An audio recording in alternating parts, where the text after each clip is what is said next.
You may have noticed at the end of the previous exercise that I didn't grab our layers that we were working with there and group them together. I didn't do that.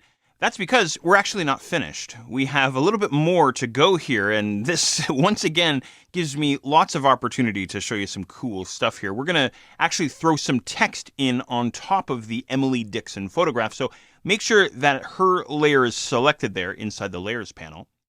And then we're actually going to wind up heading back to Illustrator. So go ahead and flip back over to Illustrator. I hope you still have Illustrator kicking around. Earlier on, we had the vector smart object for the logo. We were messing around with that guy. We're actually finished with him, so you can go and close him out. And we should still have logo and text.ai opened up. I hope you still have that guy. That's where we had the original version of the logo sitting there. So what I actually want to do is I want to get the next piece of text, which is going to be the experience. I want to get that text formatted and placed inside our Photoshop layout. So here's what I'm going to do, just to try and help us along here a little bit. What I want to do is I actually want to save the colors that we had used inside our logo so that we can reuse them in our other pieces of text inside this layout. So what I'm going to do here is I'm actually going to pop open the right-hand side of my interface here inside Illustrator. It's the swatches panel specifically that I'm after. And the other thing that I'm going to do is I'm going to grab the original logo that we have there. So what we'll need is we'll need our swatches panel handy, as I just mentioned. We're also going to need our appearance panel handy as well. Okay, so hopefully you have him kicking around. If not, just head to your window menu and look for appearance. Now, what I'm going to do is I'm going to grab the first stroke, this orange stroke, okay, inside the appearance panel. That loads him into the stroke area at the bottom of the Illustrator toolbox. And what I'm going to do inside the swatches panel is I'm going to click on this icon here, New Swatch. Go ahead and click on that guy, okay? And all I'm going to do inside this New Swatch dialog box is click on OK, and that simply saves the color inside the swatches panel. That's all I'm after. So we only have two more colors to go, the blue and then the green fill. So back down to the appearance panel, I'm going to grab the blue stroke this time. Notice he gets loaded into the bottom area of the toolbox. And then same story here over inside the swatches panel. Click on the new swatch icon and then click on OK. And he gets added on to the swatches panel as well. Okay, perfect. All right, just the green fill to go here. What I'd like you to do is tap your A key on your keyboard. That'll flip you over to the white arrow tool or the direct selection tool inside Illustrator. And go ahead and grab one of your letters. It doesn't really matter which letter.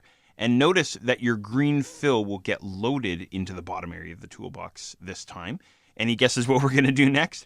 Back over to the swatches panel. Go ahead and click on the new swatch icon and save that guy into your swatches. Perfect. So now we have the three colors saved there, which is what we wanted. That'll just save us a lot of keying in of all the RGB color values as we go here. All right, now I'm going to tap my black arrow key to get me back to the selection tool. I'm going to pan down here to the experience, and now what we'll do is we'll go and format the experience and we'll get him over into our Photoshop layout. So what I'm going to do is I'm going to select this guy just by clicking and dragging across him there. He's all grouped together. Grab the stroke there at the bottom of the toolbox. And then what I'm going to do is I'm going to head over to the appearance panel, and there's the corresponding stroke there. We can do this either from the bottom of the toolbox or from the appearance panel. I prefer going from the appearance panel. I'm going to click on his color swatch there, maybe once, maybe twice to get that loaded in there. And I'm going to switch his color to orange. And then I'll also increase the thickness of the stroke to about 4 point, something like this. All right, there we go. The next thing that I'll do is, and this is, again, an opportunity to show you something kind of cool. I'm going to take this stroke and I'm actually going to duplicate him. So I'm going to grab the stroke and I'm going to drag him down to this icon here at the bottom of the appearance panel, the tiny page icon. That'll give me a duplicate. And this time what I'm going to do is I'm going to go and set blue for the stroke color, and I'll increase the weight to 8 point. Okay, something like this. Okay, there we go.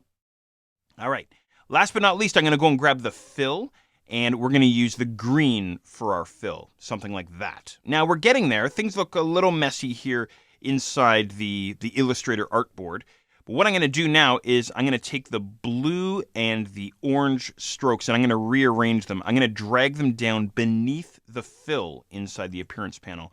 Recall that we saw this earlier on, right?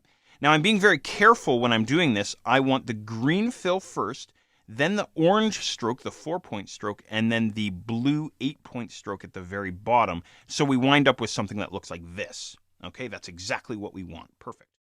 All right, go ahead and select the experience, the text there, and copy it, Control-Command-C on your keyboard. I hope you enjoyed this Illustrator stuff. Let's flip back over to Photoshop. Just double check for me that you have the Emily Dickinson layer selected inside Photoshop, and then go ahead and paste Control-Command-V, and we want to bring this guy in as a smart object. Okay, so make sure that that's set, and then go ahead and click on OK. Now, Photoshop may take a moment here to think about it. There's our text inside the free transform frame. I'm just going to scale this guy down, holding down Shift, by the way, so I don't distort him as I drag from the corner there to scale him down. And what I want to wind up with, this is a little tricky to explain because it's kind of a visual. It's sort of an eyeball thing that I'm doing here. I'm just trying to get things looking nice here inside this blue box. So what I want is I want the text coming off the top of the blue box just a little bit, something like that. But I want the text to be kind of inset just a little bit on the left and right-hand sides of the photograph. Okay, something like this I think is going to be just fine for us. Go ahead and hit Enter on your keyboard to lock that in. So there you go. There's a lot of cool things that I showed you in this exercise specifically related to working inside Illustrator, working a little bit more efficiently inside Illustrator. Last but not least, what I'll do here is I'll grab the layers that we've been working on, so the new Vector Smart Object, the Emily Dickinson layer, and Content Box 1. And then once again, I'll hit Control or Command G on my keyboard to group everything together, and I'll rename this Content Box 1. Okay, there we are.